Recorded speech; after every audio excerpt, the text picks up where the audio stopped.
안녕하세요. 드우로그입니다. 오늘은 귀국 6화예고를 읽어보겠습니다. 달이 어스름하게 물든 깊은 밤 의식 공간에는 죽은 듯한 정적이 감돌았다. 천년 넘게 전해 내려온 결계의 중심, 고요한 중심부에 여리는 주부적 위에 손을 얹은 채 눈을 감고 있었다.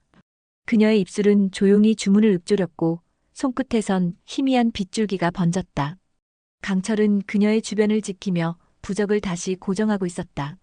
언얼도를 등 뒤에 메고 그는 눈을 감고 주변 기운의 흐름을 느끼고 있었다. 그때였다. 바람이 변했다. 공기를 따라 흘러야 할 실력의 흐름이 거꾸로 일렁이기 시작한 것이다. 열이 잠깐 멈춰. 강철이 순간적으로 외쳤지만 이미 늦었다. 주부적이 붉은 불꽃처럼 번쩍이며 타들어갔다. 열이의 눈이 번쩍 떠졌고 순간 그녀의 몸이 뒤로 휘청였다. 땅이 요동치고 결계의 중심에서 균열이 생겼다. 금이 간 땅 틈새에서 짙은 어둠의 안개가 솟구쳤다.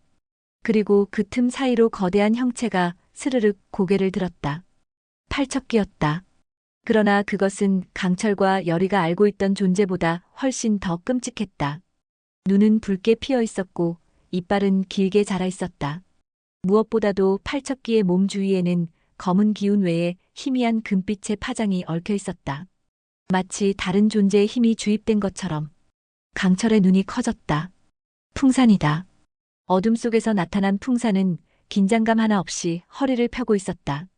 맹인의 눈동자엔 초점이 없었지만 그의 기운은 어둠을 조종하는 자의 그것이었다. 손에는 금빛 구슬이 들려 있었고 그는 그 구슬을 팔척기에게 던졌다. 이제 너는 진정한 너 자신이 된다. 천년 억울함을 되갚아라. 구슬을 삼킨 팔척기는 날카로운 비명을 지르며 급격히 진화했다. 공간 전체가 찢겨나가는 듯한 고막을 찢는 음파와 함께 주위의 부적들이 모조리 타들어갔다. 결계는 무너졌다. 그 순간 열이의 몸에서 붉은 피가 흘렀다. 기운이 빠져나간 것이었다. 강철은 재빠르게 그녀를 부축해 일어섰다. 열이, 정신 차려. 그녀는 가늘게 눈을 떴지만 말이 없었다. 그의 심장은 조여왔다. 손끝의 감도는 그녀의 체온은 점점 식어가고 있었다. 무너진 의식 공간을 등지고 강철은 열의를 안은 채 연화암으로 향하기 시작했다. 그리고 그가 떠난 자리에 팔척기의 눈동자가 붉게 일렁이며 중얼거렸다. 너희 둘 이번에도 날 봉인할 수 있을까? 그 시각 궁궐의 깊숙한 내전. 겉으로 보기엔 자수정 등불 아래 차분한 담화가 오가는 듯했지만 그 방 안은 지금 가장 치밀한 권력 설계가 벌어지고 있는 전장 그 자체였다. 데비마마는 정갈하게 차려입은 옥색 도포 자락을 여미며 창가에 앉아 있었다. 그녀의 앞엔 풍산이 무릎을 꿇고 있었다. 그 눈은 여전히 허공을 응시한 채였지만 표정엔 목적을 완수한 자의 만족감이 어려 있었다. 의식은 무너졌습니다. 주부적은 타올랐고 열이는 쓰러졌습니다. 팔척기는 완전한 각성 직전입니다. 풍산의 말에 데비마마는 미세한 미소를 지었다. 그것은 오랜 기다림 끝에 조율된 음모가 마침내 궤도에 오른 여왕의 미소였다. 좋다. 이제 그 아이는 이중기를 지닌 매개체가 되었다. 귀신과 신의 힘, 두 세계의 문이 그 아이를 통해 열리는 것이지. 그녀는 찻잔을 조용히 내려놓으며 천천히 일어섰다. 장신구가 살짝 흔들리는 소리가 방 안을 울렸다. 강철은 열의를 지킬 것이다. 하지만 그건 곧 무너질 발판이 되겠지. 그녀는 국왕의 병세가 악화된 사실을 은폐하며 이미 대리청정을 선포할 준비를 마쳤다. 모든 대신에게는 왕명을 사칭한 교지를 내려 그들의 명분을 정리했고 백성들에게는 귀신의 재림이라는 공포를 과장하여 데비마마 자신이 질서를 바로잡을 존재로 자리 잡게 만들었다. 사람들은 두려움을 신뢰로 바꿀 대상을 찾게 마련이지. 내가 그 존재가 되어주마. 풍산은 고개를 숙였고 데비마마는 다시금 입을 열었다. 이정대군에게 접촉해라. 팔척기를 막기 위한 군사적 조치라 하여 병권을 양도하게 만들 것이다. 그 후에는 강철과 열의를 역모자로 몰아 제거한다. 풍산은 입꼬리를 희미하게 올리며 대답했다. 그 아이가 깨어나면 단순히 테마로 끝날 일이 아닙니다. 팔척기와 열의는 이 세상 자체를 흔들 수 있는 연결선이 됩니다. 데비마마의 눈동자가 날카롭게 빛났다. 그렇기에 더더욱 나는 세상의 질서를 통제해야 해. 혼란을 두고만 볼 수 없다. 풍산이 물었다. 그럼 강철은 어떻게 하시겠습니까? 그 아이는 전생의 죄를 아직 짊어지고 있다. 그 죄가 열의를 다시 삼키도록 내버려 두면 그뿐이다. 그녀는 방 한편에 걸린 옛 그림을 바라보았다. 거기엔 천년 전 궁을 불태운 팔척귀의 형상이 있었다. 그날 이후로 그녀는 질서의 대리자를 자처하며 스스로 신의 뜻을 이은 자라 믿어왔다.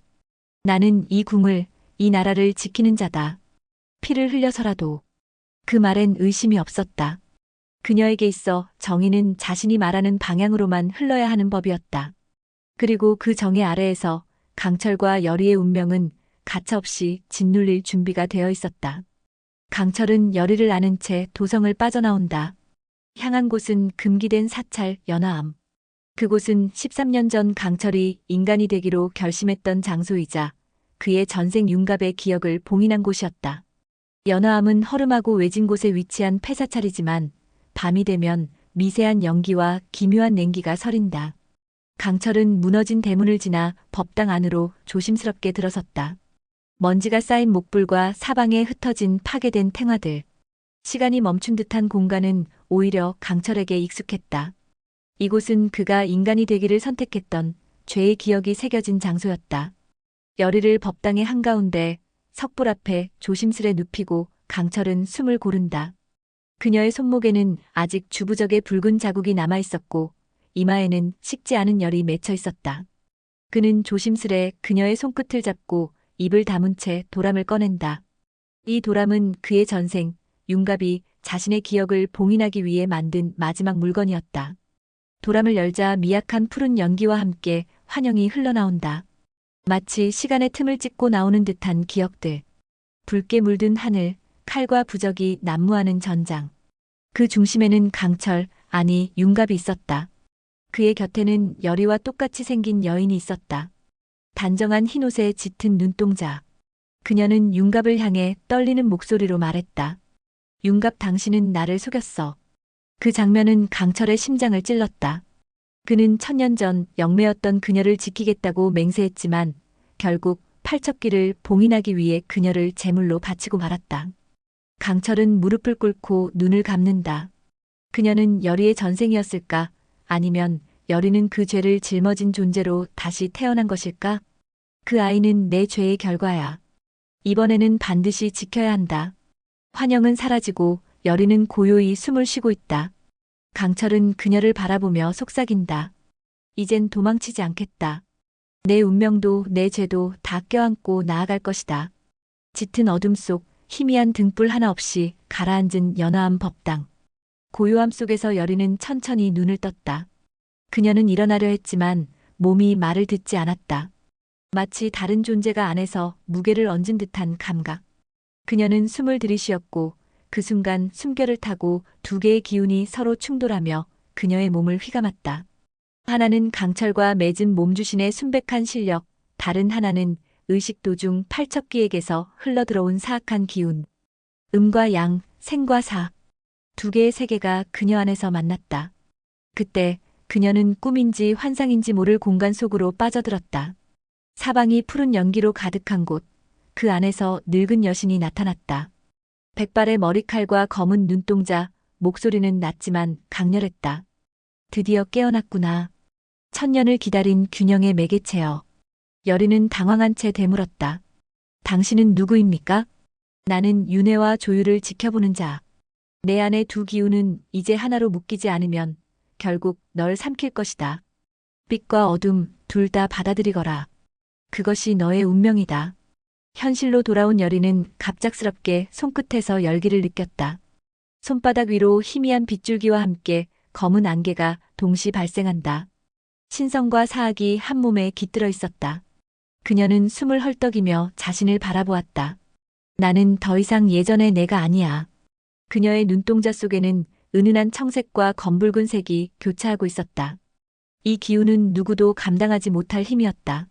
그러나 그녀는 두려워하지 않았다. 오히려 의식 중 강철이 외친 한마디가 기억났다.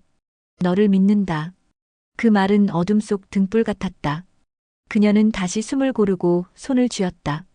그 기운은 제어할 수 있었다. 아니, 제어해야 했다. 그것이 강철을 지키고 자신을 지키는 길이었다.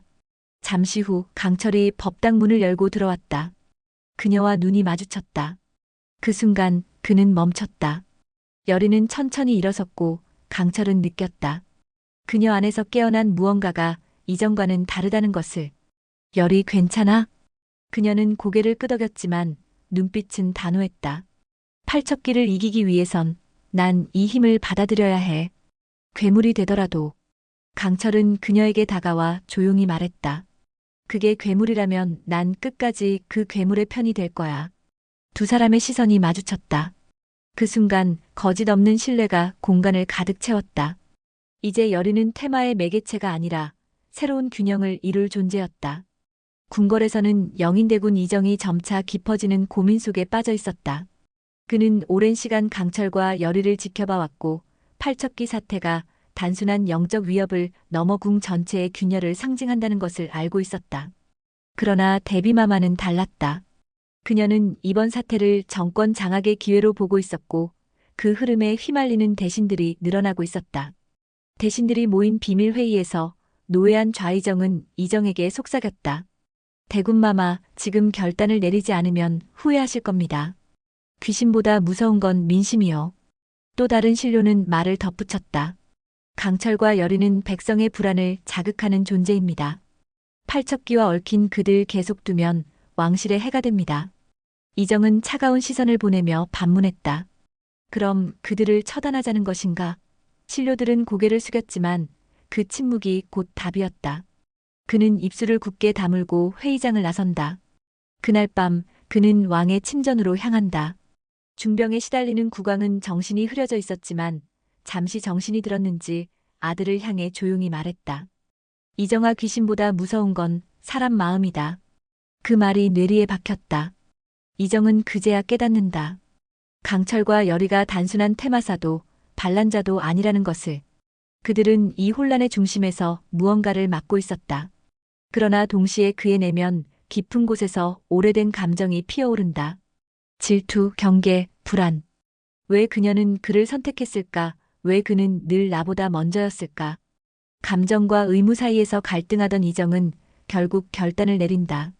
궁 밖으로 도망쳤다 한다. 찾는다. 강철과 여리를. 그는 병력을 일으킨다. 명분은 왕실 수호, 실상은 감정과 정치의 교차점에 선 결단이었다. 다음 날 병사들이 연화암으로 향한다. 이정은 직접 말을 달린다. 궁 밖까지 나서며 그들을 추적하는 그의 모습의 대신들은 칭송하지만 그의 속마음은 복잡했다. 강철을 죽일 것인가, 구할 것인가, 여리를 다시 데려올 것인가, 보내줄 것인가. 그 답은 아직 정해지지 않았다. 그의 시야 너머 천천히 떠오르는 붉은 해. 새로운 피바람이 시작될 조짐이었다. 연화암 법당 앞 여명 직전의 하늘은 불길한 붉은 기운을 머금고 있었다. 밤을 통틀어 마음을 다잡은 강철과 여리는 말없이 마주 서 있었다. 서로의 눈빛엔 깊은 결의가 어려 있었다. 이제 도망칠 곳도 숨을 틈도 없었다. 지금이야. 여리가 조용히 말했다. 그녀의 손엔 푸른 부적과 검은 부적이 겹쳐진 하나의 주문서가 들려 있었다. 그것은 그녀 안에 깃든 이중기를 활용해 만든 새로운 부적, 빛과 어둠의 조화를 상징하는 것이었다. 강철은 언얼도를 벗어 손에 쥐었다. 그의 표정은 단단했고 발걸음엔 흔들림이 없었다. 두 사람은 새벽을 가르며 다시 궁으로 향한다. 그러나 그곳은 그들이 떠났던 궁이 아니었다. 데비마마는 대리청정을 선언했고 이정대군은 병권을 손에 쥔 채 궁궐을 통제하고 있었다. 귀신보다 무서운 사람들의 마음이 궁 전체를 삼키고 있었다. 궁궐로 향하는 길목마다 병사들이 매복했고 백성들 사이에는 팔척기가 궁을 장악했다는 소문이 돌고 있었다. 사람들은 무서움과 의심 속에 서로를 감시했고 불안은 제사를 위한 촛불보다 더 빠르게 번졌다. 강철은 병사들의 시선을 피하며 여리와 함께 황궁 후원 쪽의 비밀 통로를 향했다. 그 순간 궁 중심부에서 다시금 어둠이 피어올랐다. 팔척기가 돌아온 것이다. 그러나 이번엔 단순한 영체가 아니었다. 병사 하나의 몸에 완전히 빙의된 채였다. 광기 어린 눈빛과 입가에 번진 웃음, 그 속에서 그는 중얼거렸다. 나는 잊혀진 후계자다. 내 피도 왕실에서 나왔지. 그 한마디는 궁 안에 있던 신료들을 경악하게 만들었다. 팔척기는 본래 왕실의 후손이었고 버림받은 혼이 되어 천년을 떠돌다 귀신으로 돌아온 것이다. 이 진실이 드러난 순간 권력의 정당성은 뿌리째 흔들리기 시작했다. 후원 쪽 회랑에 숨어든 강철과 여리는 그 상황을 목격하며 숨을 죽였다. 여리는 속삭였다. 그는 우리와 같은 피를 가졌던 자였어. 그래서 봉인이 쉽지 않았던 거야. 강철은 고개를 끄덕였다. 그렇다면 이번엔 이 피의 고리를 우리가 끊자. 그리고 그 순간 강철의 허리춤에 고이 간직해 두었던 무언가가 스스로 빛을 발하기 시작했다. 바로 융갑, 그의 전생이 남긴 마지막 무구. 그 무구는 전통적인 무기나 부적이 아니었다. 그것은 팔척기와의 화해 가능성을 남긴 마지막 선택지였다. 선택해야 해. 이기느냐, 이해하느냐. 여리의 목소리는 흔들림 없이 맑았다. 그날 밤 궁은 다시 전운에 휩싸이고 있었다.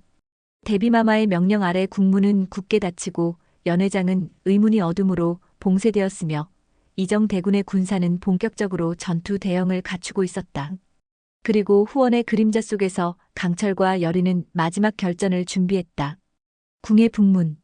붉은 달이 수면에 비치며 이상기류를 일으키고 있었다.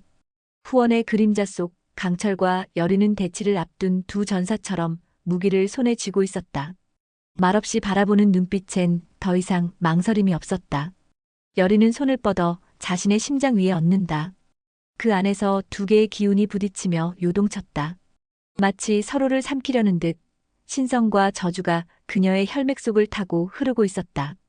그러나 이번엔 다르다. 그녀는 두려워하지 않는다. 오히려 이 힘이 자신이 지켜야 할 것들을 위한 칼날이 될 수 있음을 알고 있었다. 이번엔 내가 결말을 짓겠어. 여리는 자신에게 말하듯 혹은 운명에게 외치듯 속삭였다. 강철은 말없이 그녀 곁에 섰다.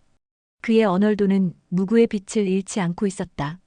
융갑의 기억, 천년 전 이루지 못한 맹세, 그리고 여리를 향한 지금의 감정까지. 그 모든 것들이 칼끝에 응축되어 있었다. 팔척기는 연회장 지붕 위에 모습을 드러냈다.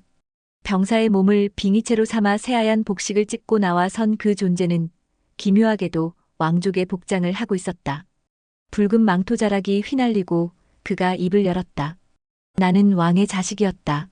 그러나 이 궁은 나를 버렸다. 내 놈들, 이제 다시 죄를 반복하려 하느냐. 그 외침에 궁 전체가 요동쳤다. 여리는 조용히 한 걸음 내디뎠고 강철은 그녀를 감싸며 말했다.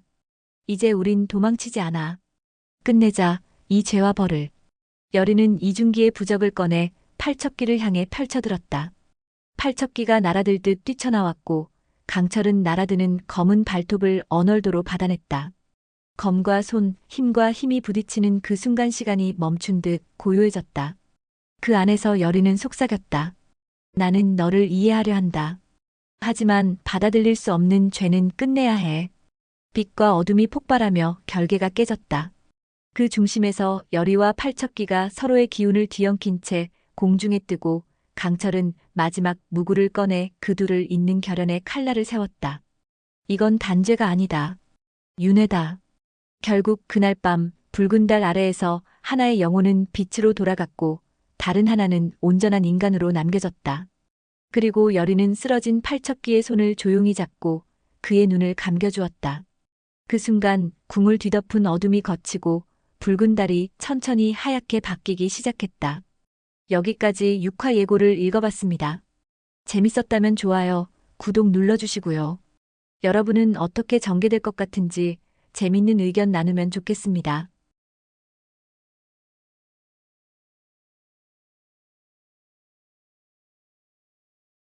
야.